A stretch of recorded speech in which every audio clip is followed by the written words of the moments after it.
Jom kita lihat ya perang Indonesia dengan Malaysia. Siapa akan menang? Pada saya, Indonesia akan kalah. Ini adalah latihan perang di luar negara. Kebanyakan perang menggunakan senjata artileri seperti 155mm. Jika kita lihat, Indonesia tidak ada senjata artileri yang banyak, hanya senjata daripada zaman Perang Dunia Kedua dan juga Perang Vietnam. Jika perang berlaku, Indonesia akan kalah dengan mudah.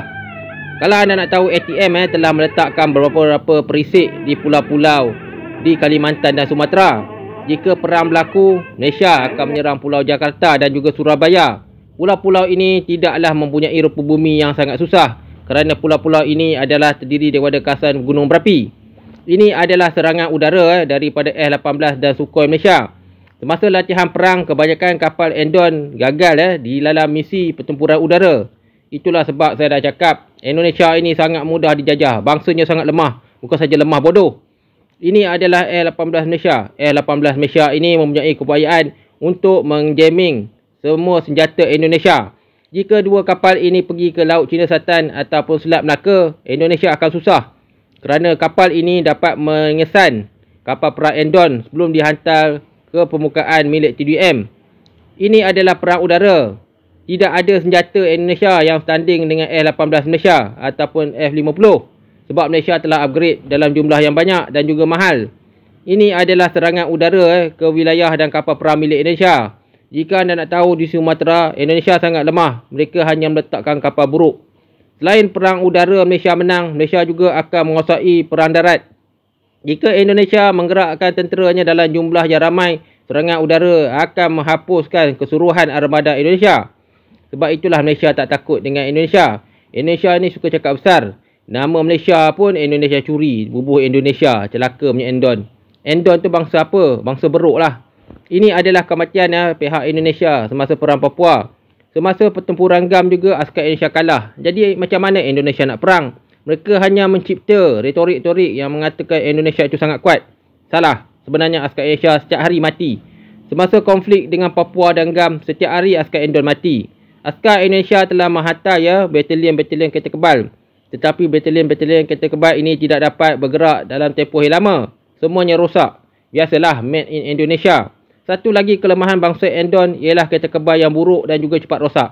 Alamak, dah pecah dah. Mampus punya Endon, habis kita korupsi. Indonesia sebuah negara yang kuat koreksi. Di Indonesia, baja pun ditipu. Banyak orang kampung tak dapat baja. Ini adalah senjata baru milik Indonesia, Rheinmetall. Hanya ada 2-3 biji saja original. Yang lainnya kosong. Itulah cara Indonesia belagak. Mereka hanya membeli 1-2 unit dan dituntun kepada rakyatnya yang bodoh-bodoh itu. Jika perang berlaku, artileri Endon yang macam ni tak berguna. Dengan mudah mereka akan mati dibom oleh tentera Malaysia. Saya askar Endon, kita sini training makan ular, makan babi, anjing, biawak semua. Kami tak tahu mau perang macam mana. Yang kami tahu, kita tengok filem Vietnam, Indonesia itu juara.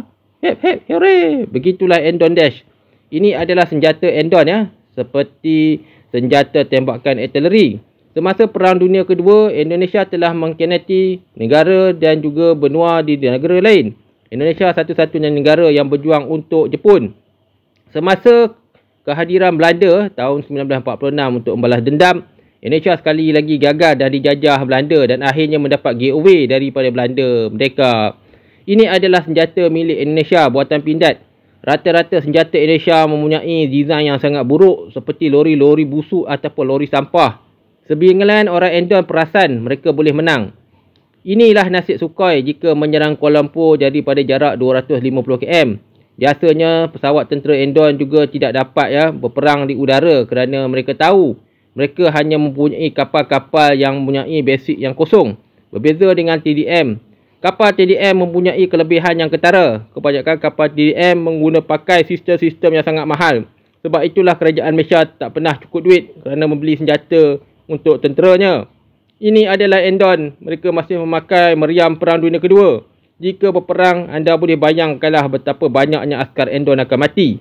Selain menjadi gay, askar Endon juga masuk askar untuk membina otot. Perang takut. Ini adalah latihan-latihan perang Endon. Ini adalah latihan bomba saja di Malaysia. Kebanyakan skill yang Endon ada seperti Kopassus setara dengan bomba Malaysia ataupun rela. Endon adalah satu bangsa yang angkuh, bukan saja bodoh.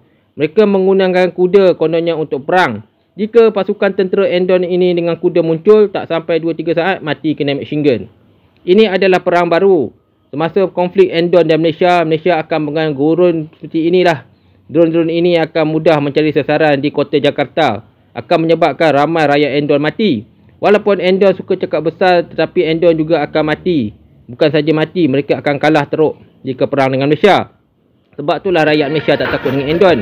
Walaupun kita jumpa Endon yang kurang ajar di Malaysia, kita tetap menganggap mereka manusia yang bodoh. Anda boleh bayangkanlah jika Malaysia Endon, berapa banyak orang Endon akan mati. Itulah nasib Endon. Dahlah sombong, bodoh, muka buruk, penyek-penyek, babi punya Endon. Jika anda pergi ke Malaysia ataupun Indonesia, perang begini akan menyebabkan askar Endon menjadi mangsa yang paling banyak. Semasa konflik Soekarno telah hampir tewas ya.